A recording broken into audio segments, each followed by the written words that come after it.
ভোটের মুখে কি এসআইআর খতে সিএএ প্রলেপ? এসআইআর এ মতুয়াদের একাংশের নাম বাদ গিয়েছে, আর এতেই তৈরি হয়েছে ক্ষোভ।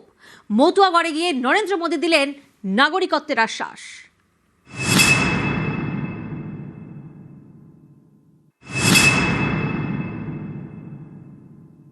मैं मতুয়া नामशूद्र और अन्य सभी शरणार्थी परिवारों से कहूंगा, आपको नागरिकता भी मिलेगी, आपको पक्का एड्रेस मिलेगा।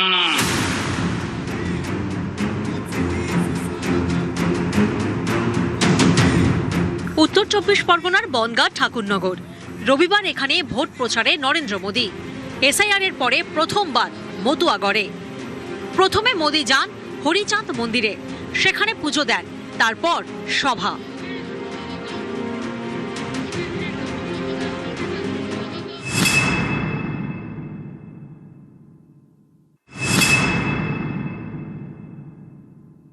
मोदी सीएए कानून लेकर आया।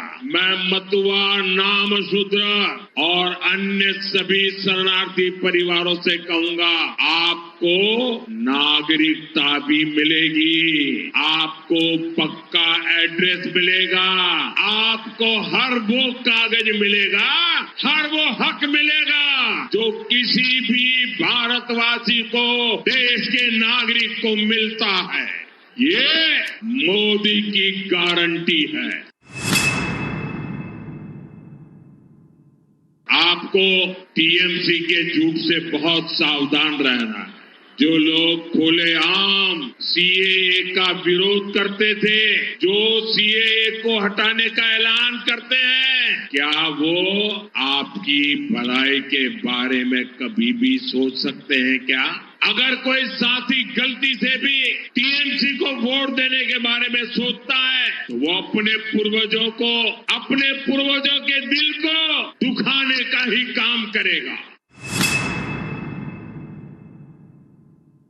आज बनगांव से मैं डंके की चोट पर घुसपैठियों को चेतावनी देना चाहता हूं। जो भी अवैध तरीके से बंगाल में घुस आया है, जो फर्जी डॉक्यूमेंट लेकर यहां रह रहा है, वो 29 अप्रैल से पहले बंगाल और हिंदुस्तान छोड़ दे, वरना 4 मई के बाद हर घुसपैठियों को खदेड़ा जाएगा। टीएमसी किसी भी घुसपैठियों को बचा नहीं पाएगी। নদিয়া, উত্তর 24 পরগনা এবং দক্ষিণ 24 পরগনা, এই 3 জেলার 21 বিধানসভা আসনে মতুয়া ভোট বড় ফ্যাক্টর। এছাড়াও বেশ কিছু আসনে মতুয়াদের ভোট খেলা ঘুরিয়ে দিতে পারে। এই মতুয়াদের গড় উত্তর 24 পরগনার ঠাকুরনগর। এদিন সেখানে সভা করলেন নরেন্দ্র মোদী। গত কয়েকটি নির্বাচনেই দেখা গিয়েছে মতুয়াদের ভোট বিজেপির বড় ভরসা। সেই মতুয়াদের একাংশের নাম এসআইআর এ বাদ গিয়েছে, ফলে বুধবার তাঁরা ভোট দিতে পারবেন না, আর এই নিয়ে তৈরি হয়েছে ক্ষোভ। আমার ভোট তো কেটে গেছে, আমি মতুয়া। আমার যে ভোট সামনে, এই যে কালকে আমি যে ভোট দিতে পারবো না, ভোটের পরে সব হয়ে যাবে, তো ভোটের পর আমার অরিজিনাল ভোট কেটে যাচ্ছে, আমি ভোটটা দিতে পারতেছি না। রাজাটা হচ্ছে তো আমাদের ভোট নিয়ে, আজকে সেই প্রতিশ্রুতি দিয়ে আমাদের ভোটটা কেটে দিয়ে, আর তাহলে সে উনি রাজার আগে পদত্যাগ করুক।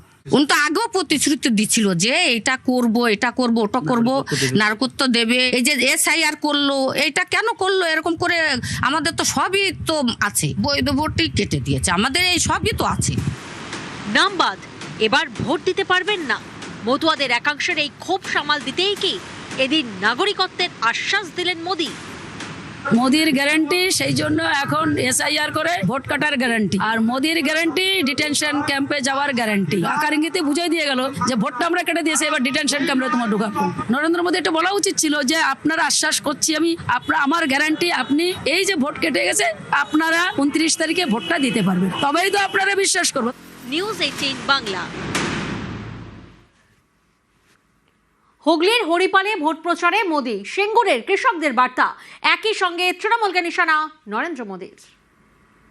कुछ समय पहले मैं सिंगूर आया था, उसी समय मैंने टीएमसी की निर्मम सरकार के प्रति जनता का गुस्सा साफ साफ देख रहा था।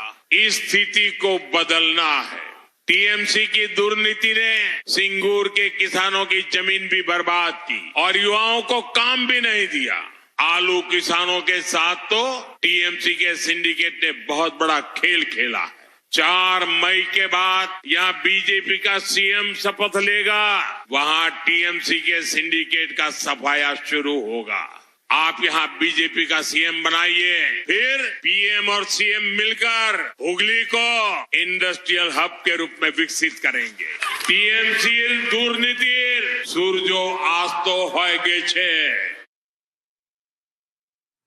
জুতো নেই, তো আমি জিজ্ঞেস করলাম তোমাদের জুতো নেই, পায়ে গরম লাগছে না? বললো আমাদের তো কারো জুতো নেই। আমি সঙ্গে সঙ্গে ফোন করলাম এডুকেশন মিনিস্টারকে, করে বললাম সব প্রাইমারি স্কুলের বাচ্চাদের বিনা পয়সায় বুট জুতো দিতে হবে। তখন থেকে শুরু হলো ড্রেস দিতে হবে স্কুলের মেয়েদের। আমাদের তাঁতিরা এখানে তৈরি করে, আগে বাইরে থেকে আসতো মিটার মিটার কাপড় কিনে। বিজেপির অনেক ক্যাডারও আছে যারা আমাদের এই কন্ট্রাক্টরি নিয়ে ইনকাম করে খায়, নামটা আর বললাম না। মিড ডে মিলও পায়, প্রেগনেন্ট মাদারদের সুস্বাস্থ্য সুপুষ্টিও দেওয়া হয়, বিনা পয়সায় রেশনও দেওয়া হয়। আগের বার বলেছিলাম স্বাস্থ্যসাথী পেয়েছেন তো? পিজি হসপিটালে ন্যায্য মূল্যের দোকান আছে, ড্রাগ সেন্টার আছে, ফেয়ার প্রাইস ড্রাগ শপ। হার্টের স্টেন্ট বসাতে গেলে বাইরে 1.5 লাখ, আর পিজি হসপিটালে ফেয়ার প্রাইস ড্রাগ সেন্টার থেকে করলে মাত্র 30,000। তার সাথে আছে স্বাস্থ্যসাথী। প্রায় 1 লক্ষ বাচ্চার হার্ট অপারেশন করে দিয়েছি। আর ভবানীপুরে আপনারা কি পাননি? সারা বাংলা তো বলতে গেলে এখন অনেক টাইম লেগে যাবে। ভবানীপুরে ধনান্য, সৌজন্য, আলিপুর মিউজিয়াম, সম্পন্ন, শিল্পান্ন, অভিন্ন থেকে শুরু করে একেবারে ইকবালপুর হসপিটালেও টাকা দিয়েছি। চলে যান ওদিকে পদ্মপুকুর থেকে শুরু করে, চক্রবেড়িয়া থেকে শুরু করে ভবানীপুর এডুকেশন সোসাইটিকে ইউনিভার্সিটি করবার জন্য জমি দিয়েছি, যেমন সেন্ট জেভিয়ার্স ইউনিভার্সিটি করার জন্য জমি দিয়েছিলাম। স্বামী বিবেকানন্দের নামেও একটা ইউনিভার্সিটি একটা হচ্ছে রাজারহাটে, সেখানেও জমি দিয়েছিলাম, ওটা একটা এডুকেশন হাব হয়েছে। বাকি কিছু নেই। বাংলায় লক্ষ লক্ষ কোটি টাকার ইনভেস্টমেন্ট আসছে, কেন জানেন? Now Bengal is the industrial destination, it will be number 1। এবং এটা অনেকে সার্ভে করে দেখেছে, তাই টাকার ইনভেস্টমেন্ট আছে। Now Bengal have become cement hub, leather hub ইন্ডিয়ার, গোল্ডেন হাব, গোল্ড স্মিথ যারা কাজ করে মুম্বাইতে গিয়েও, সব কিন্তু বাংলার মাথায় রাখবে। আমাদের পরিযায়ী শ্রমিকরা কাজ করলে তোমরা মারো, পেটাও। আর তোমাদের কত পরিযায়ী শ্রমিক এখানে আছে? 1.5 কোটি। আমরা বুকে করে রেখে দিই, আমরা কোনোদিন অত্যাচার করি না, কেন করবো? আমার ভবানীপুরে সব ধর্ম, জাতি, সব বর্ণ, সব কাস্ট, সব কমিউনিটির লোক থাকে, সারা বাংলায় থাকে। আমরা কিন্তু কারোর উপরে অত্যাচার করি না, বরঞ্চ মানবিকতার হাত নিয়ে কোথাও আগুন লাগলে ছুটে যাই। এমনকি নেপালে গন্ডগোল ছিল, আমি শিলিগুড়িতে 3 দিন নিয়ে বসেছিলাম, পাছে পানি ট্যাঙ্কি দিয়ে আমাদের শিলিগুড়ির ওখানে প্রবলেম হয়। জলপাইগুড়িতেও ঝড় হলে যেমন ছুটে যাই, এখানে আমফান হলো, সারা রাত আমি ঘুরে বেরিয়েছি, যেগুলো ভেঙে গেছিল সব করে দিয়েছি।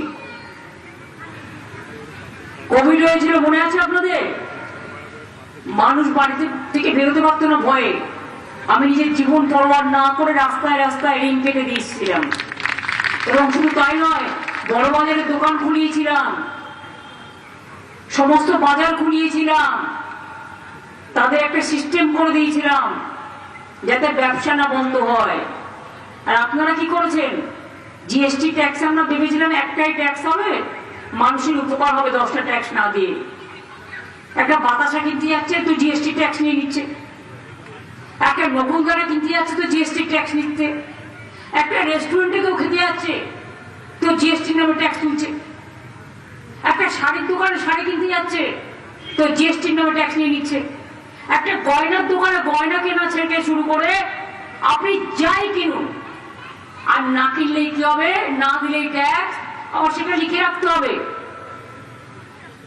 মানে ব্যবসার থেকে লেখাটা বেশি। তা ব্যবসা মন দিয়ে করবে না লিখবে বেশি? লিখতে হচ্ছে। যেমন মায়েরা বাজার পাঠায়, পাঠিয়ে আগে বলে দেয় সারা মাসে কি করবে, কত তেল লাগবে, কত ডাল লাগবে, কত আলু লাগবে, কত চাল লাগবে, একটা লিখে রেখে দেয়। এখন দোকানদারদের কাজ হয়েছে কে কটা বাতাসা কিনলো সেটাও লিখে রাখা। সে ওইটা করবে সারাদিন, সে বিজনেসে মন দেবে, কোনটা করবে? তারপরে তো আছে ইনকাম ট্যাক্স। আপনি ইনকাম করছেন ট্যাক্স, ইনকাম ট্যাক্সের মানে বিজেপি পেটে ভরো। কাউকে ভয় দেখায়, কাউকে চমকায়, আর টাকা নিয়ে অর্ধেক ভাগাভাগি হয়। আর বাংলায় এসছেন ভোট করতে মোদি ভাই, আর এসছেন খোদাই হাদাই। বাংলার আকাশে 100টা প্লেন ঘুরছে, 200টা হেলিকপ্টার ঘুরছে, 19টা রাজ্য থেকে সবাই চলে এসছে। মানে চুনোপুটি থেকে রাঘব বোয়াল শুধু একা আসেনি, সাথে 2 লক্ষ গটগট করা পুলিশ নিয়ে এসছে। যখন পয়েলগাঁওতে মানুষ মরে যায় একটা সিকিউরিটি পাবেন না। যখন দুর্গাপুজো হয় আমাদের সিকিউরিটিরা পাহারা দেবে, যখন খেলা হবে আমাদের এখানকার লোকরা পাহারা দেবে, যখন ভোট হবে তখন ভোট লুট করবার জন্য দিল্লি থেকে নিয়ে আসতে হবে, উত্তরপ্রদেশ থেকে নিয়ে আসতে হবে, বিহার থেকে নিয়ে আসতে হবে। ভবানীপুরেও ঢুকিয়েছে, বাস হাতে নাতে ধরেছে 70 নম্বর ওয়ার্ডে। উড়িষ্যার বর্ডার দিয়ে লোক নিয়ে এসছে। কালকে উড়িষ্যার বর্ডার থেকে আমি বলছি, সব অফিসার আমাদের বলতে দিয়েছে, আমার সময় যারা ছিল, একটা কালো স্করপিও গাড়িতে করে কয়েকশো কোটি টাকা এসছে ভবানীপুরে ডিস্ট্রিবিউশন করবার জন্য। এবং চেতনায় একটি জায়গায় ডিস্ট্রিবিউশন করেছে, তারা আমায় বলেছে দিদি हमने টাকা ले लिया लेकिन वोट नहीं देंगे।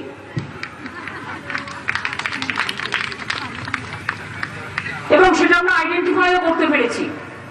শুনুন, ভবানীপুরটা কিন্তু ভবানীপুর, কলকাতার ভোট আর তোমার লুট করে নন্দীগ্রামে ভোট করেছিলে দুটো আলাদা।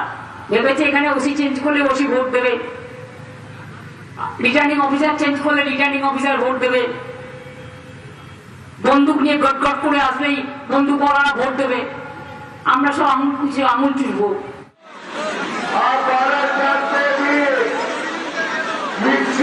भारत की यात्रा के साथ देश बताते हैं क्या?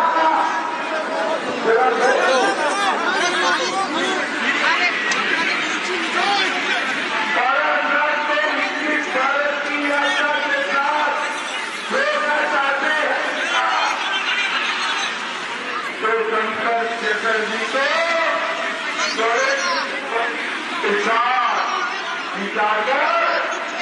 विधानसभा क्या होगा उनसे बताए, विधान से बटन दबाओगे, शंकर चटर्जी को जिताओगे तो मेरे विचार बोले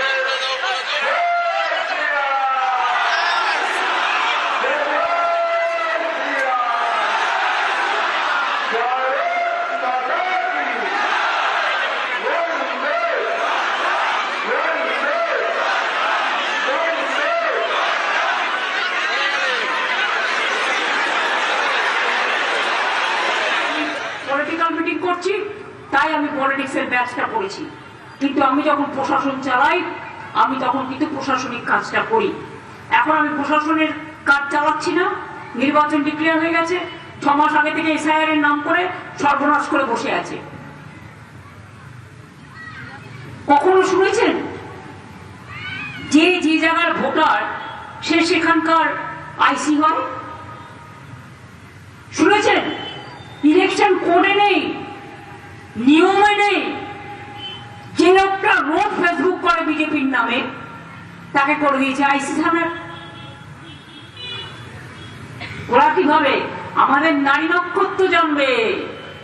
বাবু বলে দেন আমাকে কেন বলবে দিদির নামে, দিদি তো এগুলো করেছে, তো অসুবিধা কি আছে? আমি যখন তোমাদের মিটিং এর সামনে দিয়ে যাই, তোমরা আমার গাড়ি লক্ষ্য করে কত গালাগালি দাও, কত তোমাদের স্লোগান দাও, আমি তো কোনো রিয়াক্ট করি না। তুমি মিটিং করে মিথ্যে কথা বলছো, গালাগালি দিচ্ছ আমাকে, অনেকে সহ্য করতে পারে না, কেউ পারে কেউ পারে না। শুধু বলেছে ভাই দিদি আমাদের জন্য সব করেছে, এইটুকু বলার জন্য কালীঘাট থানা কাল মধ্যরাতে তার বাড়িতে গিয়ে রেড করে বজ্জাতি করে এসেছে। অনেক বড় কাজ করছেন। কালীঘাটের ইঞ্চিতে চেনেন? কতটুকু কালীঘাটকে চেনেন? কতটা আপনারা আলিপুরকে চেনেন?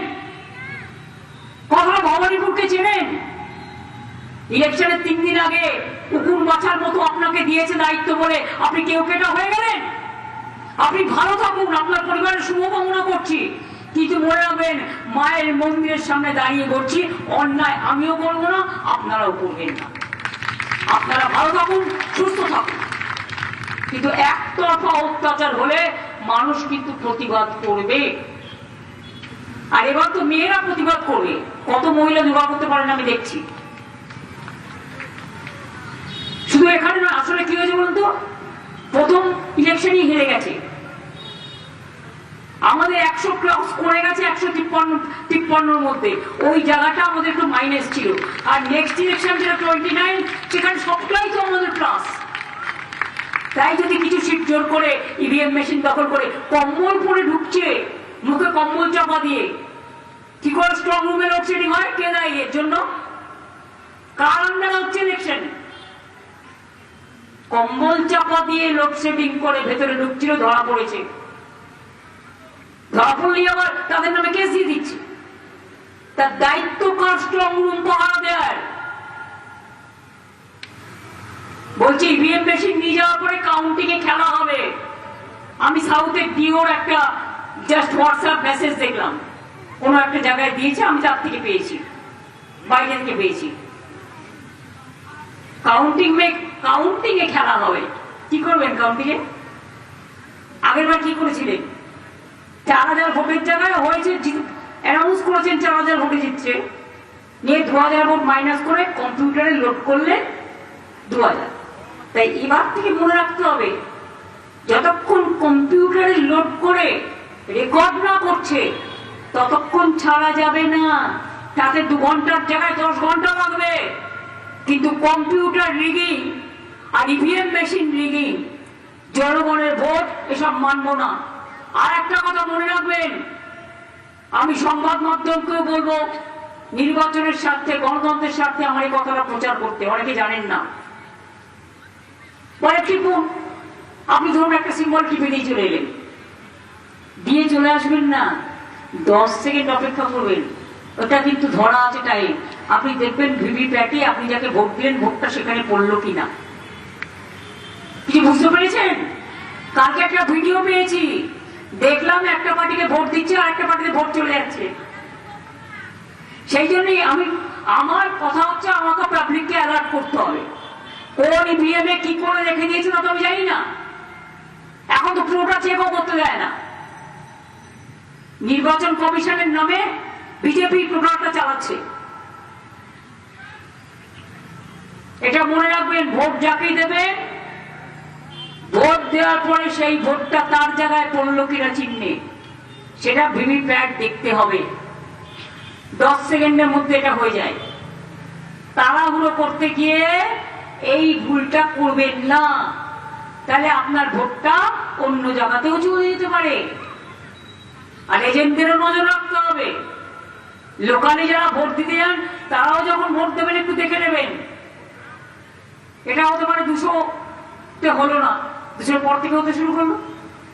কাজেই দলে দলে যখন ভোটাররা যাবেন সবাইকেই দেখতে হবে আপ টু লাস্ট মোমেন্ট। আর ইভিএম মেশিন আমাদের সব দিকে খারাপ করার চেষ্টা করবে।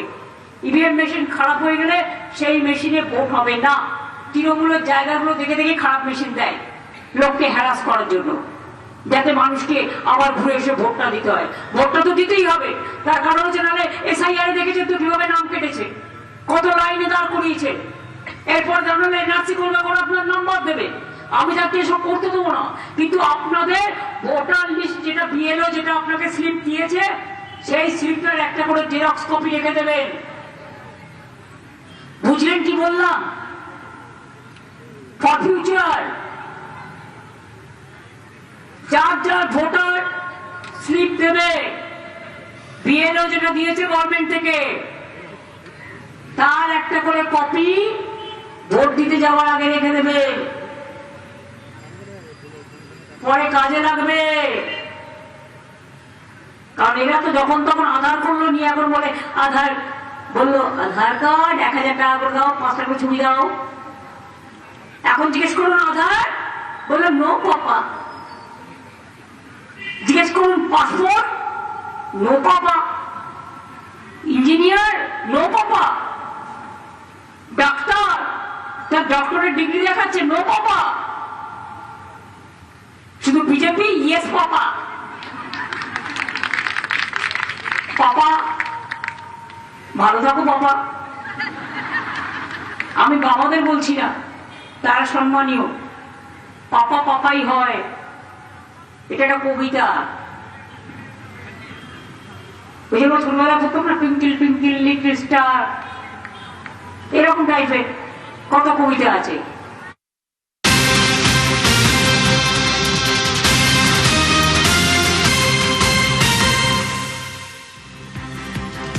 আর এই মুহূর্তে যে ছবি আপনাদেরকে দেখাচ্ছি, রাস্তার ধারে ভোটার কার্ড আধার কার্ড পড়ে রয়েছে, তাতে আগুন।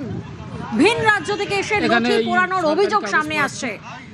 ভোটের আগে অশান্তি তৈরির চেষ্টার অভিযোগ। যে ছবি আপনারা দেখছেন রাস্তার ধারে দেখুন, ভোটার কার্ড পড়ে রয়েছে, আধার কার্ড পড়ে রয়েছে, তাতে আগুন ধরিয়ে দেওয়া হয়েছে, এমনটা অভিযোগ।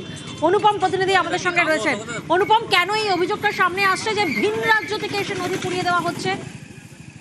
হ্যাঁ দেখো, এই যে প্রিয়াঙ্কা, এই যে সন্দেশখালীর যে বয়ারমারি এলাকা, সেই বয়ারমারি এলাকায় আজকে ঠিক সন্ধ্যের আগে একটি 4-wheeler গাড়িতে করে ভিন রাজ্য থেকে প্রায় 4 জন ব্যক্তি তারা এসে সেখানে রাস্তার ধারে কিছু আধার কার্ড, কিছু ভোটার কার্ড এবং কিছু নথিপত্র তারা আগুনে পুড়িয়ে দিতে দেখেন এলাকার মানুষ, এবং তারা তৎক্ষণাৎ তাদেরকে বাধা দেয়। তারা যেহেতু দেখে যে ভোটার কার্ড আধার কার্ড রয়েছে তখন তারা বাধা দেয় এবং তারা জিজ্ঞাসা করে, কিন্তু তারা হিন্দি ভাষী ছিল, সেখানে এলাকার মানুষ, গ্রামের মানুষ সহজে বুঝতে পারছিল না, এবং এলাকায় একটা কিন্তু তখন আস্তে আস্তে গ্রামের মানুষ একত্রিত হয় এবং একটা অন্যরকম পরিবেশ তৈরি হয়ে যায়, সেখানে উত্তেজনার পরিবেশ তৈরি হয়ে যায়। ঘটনাস্থলে আসে নাগের থানার পুলিশ এবং নাগের থানার পুলিশ এই 4 জনকে জিজ্ঞাসাবাদ করছে এবং গাড়িটিকেও নিজেদের হেফাজত নিয়ে জিজ্ঞাসাবাদ করছে এই মুহূর্তে। ধন্যবাদ। সরকারি কাগজ পড়াচ্ছে। বাইরে থেকে এসে নন বেঙ্গলি, ওরা বাইরে থেকে এসে এখানে পেপারস নিয়ে এরা যখন এখানে মানে এখানকার মানুষের সঙ্গে কথা বলছে, আমাদের সন্দেহ হয়েছে, আমরা তখন চারদিককে ঘিরে নিয়েছি যে কোথা থেকে আসছেন আপনারা। ওরা সঙ্গে সঙ্গে ওদের পেপার যা ছিল সেটাকে ওখানে পুড়িয়ে ফেলেছে, অনেকটা পুড়িয়ে ফেলেছে, অনেকটা পোড়াতে দিইনি আমরা। হ্যাঁ, বাইরে থেকে অশান্তি করছে। পরে শুনলাম ওরা গুরুগ্রাম থেকে এসছে, আই কার্ড, আধার কার্ড এরকম সব ডকুমেন্টস এখানে পড়াচ্ছিল, এবং আরও কিছু নথি ছিল, গুরুত্বপূর্ণ নথি। আমার যেটা মনে হচ্ছে, আমাদের যেটা মনে হয়েছে সেটা ওরা পুড়িয়ে ফেলেছে, অনেকটা এখনও আছে।